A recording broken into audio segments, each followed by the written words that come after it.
Hello everyone, easy physics by N K channel पर आप सभी बच्चों का आज के इस वीडियो में एक बार पुनः बहुत बहुत स्वागत है। प्रतियोगी परीक्षाओं के लिए फिजिक्स हम पढ़ रहे हैं। आज का जो वीडियो है वो प्रयोगशाला सहायक भर्ती परीक्षा में NEET, JEE, navy, air force, NDA सभी तरह के सेकंड ग्रेड और फर्स्ट ग्रेड प्रतियोगी परीक्षाओं के लिए बड़ा महत्वपूर्ण है। इसमें हम 12th क्लास की फिजिक्स में जो नाभिक न्यूक्लियस का चैप्टर है उसके कुछ महत्वपूर्ण प्रश्नों के बारे में चर्चा करने वाले हैं। आप सभी अपने अध्ययन का, अपने ज्ञान का मूल्यांकन भी यहाँ पे कर सकते हैं। चलिए फटाफट बढ़ते हैं प्रश्नों की तरफ। सबसे पहले आपको अपना जो पहला प्रश्न है वो नजर आ रहा है कि भारी नाभिक जो होते हैं उनमें प्रोटॉनों की अपेक्षा न्यूट्रॉनों की संख्या अधिक होती है। ये आपको एक स्टेटमेंट याद रखना चाहिए कि जो भारी नाभिक होते हैं उनमें प्रोटॉनों की संख्या की अपेक्षा न्यूट्रॉनों की संख्या अधिक होती है। आपसे पूछा जा सकता है कि भारी नाभिक में प्रोटॉन ज्यादा होते हैं, न्यूट्रॉन ज्यादा होते हैं या बराबर होते हैं, लेकिन न्यूट्रॉनों की संख्या ज्यादा होती है। प्रश्न हमसे यहां पे पूछ रहा है कि भाई साहब क्यों होती है? क्योंकि हम जानते हैं कि जो भारी नाभिक होते हैं वो अस्थायी नाभिक होते हैं, और अस्थायी नाभिक होते हैं उनके अंदर रेडियो एक्टिवता का गुण पाया जाता है। रेडियो एक्टिवता का, रेडियो सक्रियता का, यानी वो समय के साथ अल्फा, बीटा और गामा पार्टिकल का उत्सर्जन करते हैं, और जिससे उनका परमाणु क्रमांक, उनकी द्रव्यमान संख्या धीरे धीरे डिक्रीज होते हुए अंत में जाकर के स्थायी नाभिक का निर्माण करते हैं। इसलिए इनके अंदर न्यूट्रॉनों की संख्या जो है वो ज्यादा होती है। दूसरे प्रश्न की तरफ बढ़ते हैं। 3 लिथियम 7 और Fe56 नाभिकों की जो त्रिज्या है उनका अनुपात क्या होगा? आप जानते हैं कि लिथियम की द्रव्यमान संख्या यहां पे 7 दे रखी है और Fe की जो द्रव्यमान संख्या है वो 56 दे रखी है। इनकी त्रिज्याओं का अनुपात क्या होगा? सर हम बहुत अच्छे से जानते हैं कि त्रिज्या का जो फॉर्मूला होता है वो R is equals to R0 द्रव्यमान संख्या की पावर 1/3 होता है, और जो Fe है उसके लिए मैं यहां पे ले लेता हूं R this is equals to R0, और Fe की द्रव्यमान संख्या A लिख देते हैं, उसकी पावर 1/3। तो हमें R और R का रेशियो चाहिए, अनुपात चाहिए। तो ये जो R0 है वो एक कांस्टेंट वैल्यू है, तो वो यहां पे कैंसिल आउट हो जाएगा। फाइनली हमारे पास पहले नाभिक की द्रव्यमान संख्या 7 और दूसरे नाभिक की द्रव्यमान संख्या 56 और उनके ऊपर पावर 1/3 लग जाएगा। अब यदि हम इसको सॉल्व करें तो 7 और 56 को जब अपन कैंसिल आउट करेंगे तो ये आपके पास वैल्यू हो जाएगी 1/8, क्योंकि 8 की टेबल में 56 7 टाइम बोलने पर आता है, 8 7 56 56, और 1/8 की पावर हमारे पास 1/3 चल रहा है, यानी घनमूल निकालना है। और इसको जब अपन सॉल्व करेंगे तो हमारे पास वैल्यू आ जाएगी 1:2, 1:2। तो ये जो प्रश्न है इस तरह का कोई न्यूमेरिकल आपसे पूछा जा सकता है। यहां पे द्रव्यमान संख्या की वैल्यू चेंज करके आपको ये फॉर्मूला है वो सॉल्व करना आना चाहिए। उम्मीद करता हूं कि आप सभी ने इस प्रश्न को अच्छे तरीके से समझ लिया होगा। यदि आपको हमारा वीडियो पसंद आए तो प्लीज आप वीडियो को लाइक करें, और आप सभी से अनुरोध है कि इसी तरह से और फिजिक्स के महत्वपूर्ण सवालों को पढ़ने के लिए आप हमारे चैनल को सब्सक्राइब करें और अपने सभी फ्रेंड्स के साथ शेयर कर हमें सपोर्ट जरूर करें। तीसरा प्रश्न कह रहा है कि यदि प्रोटॉन प्रोटॉन, न्यूट्रॉन न्यूट्रॉन और प्रोटॉन न्यूट्रॉन के बीच में जो नाभिकीय बल है FPP, FNN एंड FPN है, तो इन बलों के मध्य संबंध क्या होगा?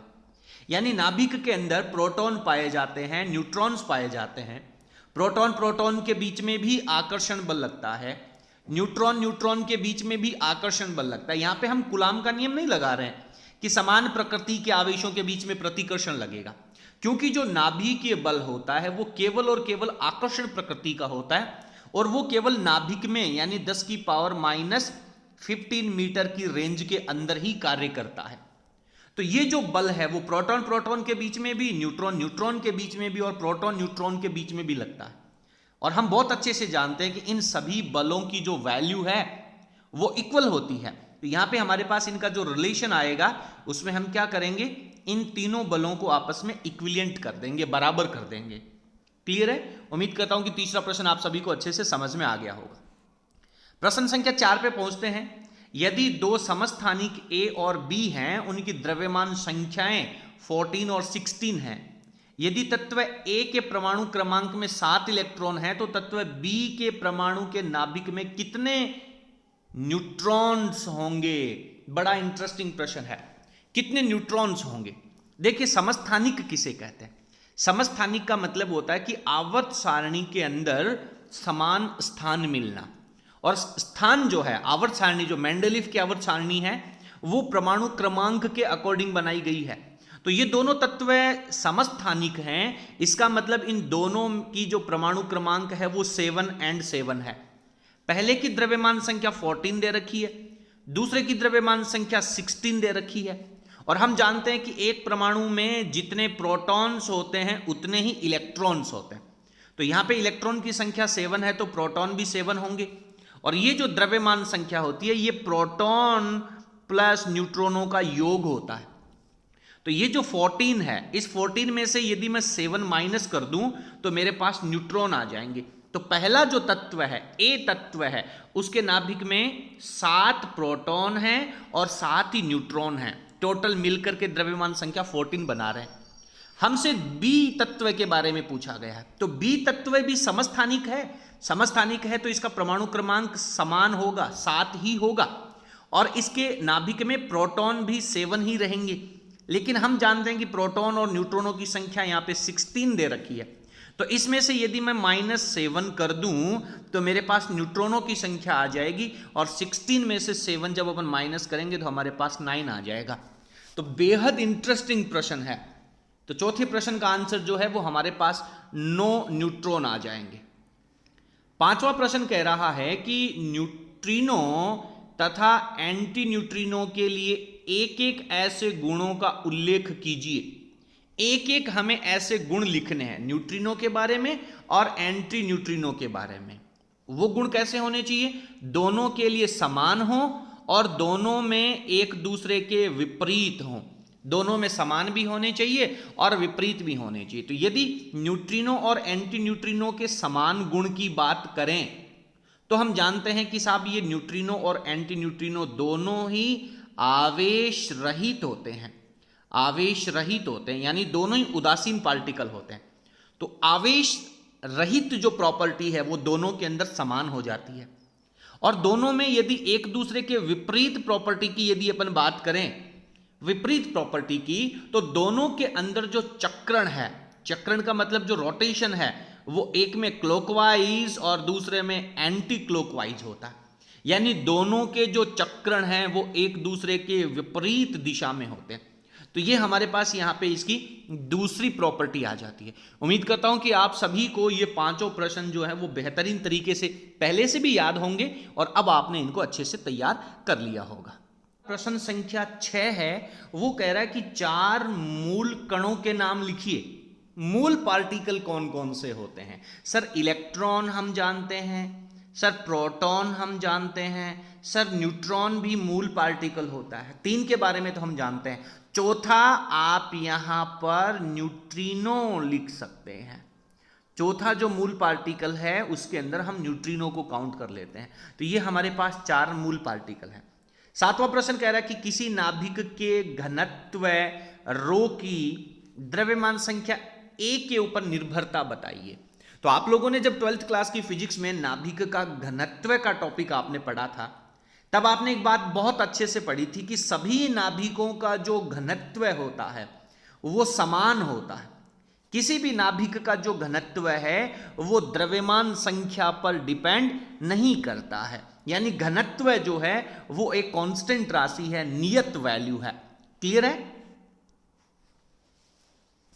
करूं घनत्व का, तो आप सब लोग बहुत अच्छे से जानते हैं कि सर घनत्व जो होता है उसका फॉर्मूला होता है द्रव्यमान बटा में आयतन। ठीक है? और किसी भी नाभिक का जो द्रव्यमान होता है वो उसकी द्रव्यमान संख्या से रिप्रेजेंट होता है। तो हमारे पास फॉर्मूला बन जाएगा सर द्रव्यमान संख्या A upon volume V। Sir चूंकि नाभिक जो है वो एक गोला है और गोले का जो आयतन होता है वो 4/3 पाई r³ होता है, और नाभिक की जो त्रिज्या है उसका फॉर्मूला आपने पढ़ा है r = r0 a⁻⁴। तो r की जगह है यदि हम ये वैल्यू रिप्लेस करें तो हमारे पास यहां पे क्या बन जाएगा, ये 4/3 पाई तो रहेगा और r की जगह हमारे पास r0 का क्यूब हो जाएगा और द्रव्यमान संख्या की पावर जो 1/3 है उसका जब अपन क्यूब करेंगे तो यहां पे a हो जाएगा। क्लियर है? ये जो वैल्यू है ये हमारे पास आयतन बन गया 4/3 पाई r क्यूब का फॉर्मेट। तो जब अपन आयतन से डिवाइड करेंगे द्रव्यमान संख्या को, यानी a को हम डिवाइड करेंगे इस आयतन से, तो ये द्रव्यमान संख्या से द्रव्यमान संख्या कैंसिल आउट हो जाएगी और हमारे पास केवल और केवल एक कांस्टेंट वैल्यू बचेगी 1/4/3 पाई r0 का क्यूब।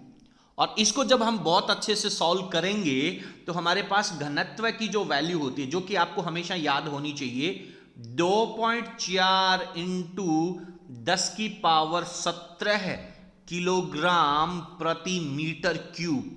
यानी 1 मीटर लंबा, 1 मीटर चौड़ा और 1 मीटर ऊंचाई के आयतन का यदि कोई हम नाभिक से बना हुआ पार्टिकल ले लें तो उसमें 2.4 × 10⁻17 किलोग्राम का द्रव्यमान होगा, जो कि द्रव्यमान संख्या के ऊपर डिपेंड नहीं करता है। बड़ा इंटरेस्टिंग प्रश्न है, आप सभी को यह प्रश्न जो है वो बेहद अच्छे तरीके से याद होना चाहिए, तैयार होना चाहिए। अगले प्रश्न में चलते हैं, प्रश्न संख्या 8 की तरफ। पढ़िए, देखिए 8वां प्रश्न आपसे क्या कह रहा है।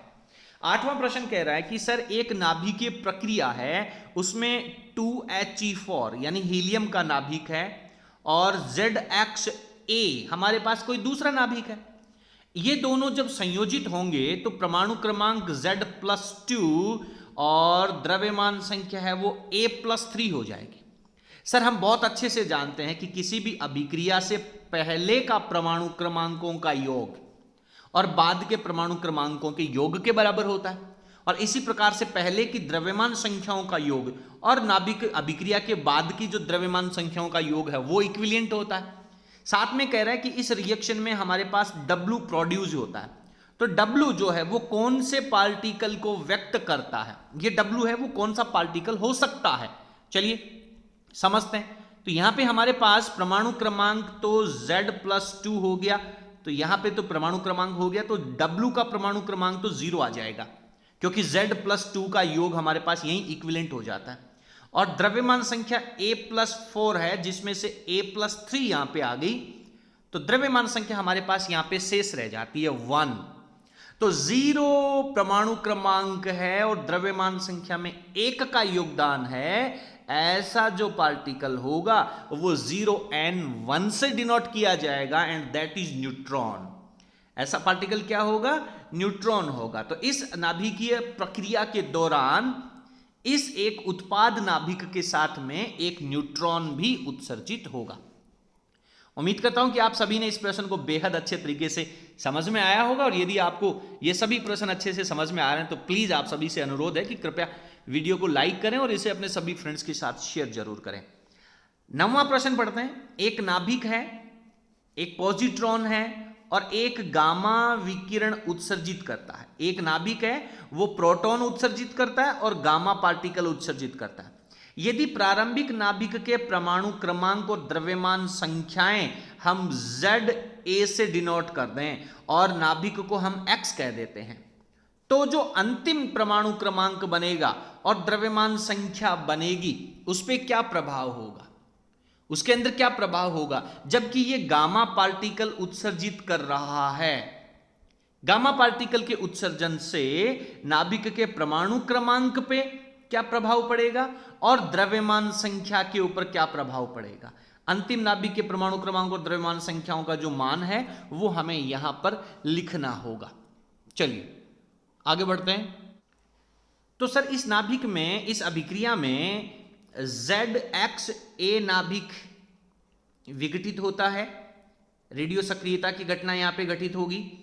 इसमें एक पॉजिट्रॉन P पार्टिकल उत्सर्जित होगा, और पॉजिट्रॉन होता है वो होता है 1+1P0, यानी ये केवल परमाणु क्रमांक को प्रभावित करता है, +1 यहां पे निकलता है और द्रव्यमान संख्या में कोई इफेक्ट नहीं होता। और गामा पार्टिकल जो होगा वो ना तो परमाणु क्रमांक को प्रभावित करता है और ना द्रव्यमान संख्या को प्रभावित करता है।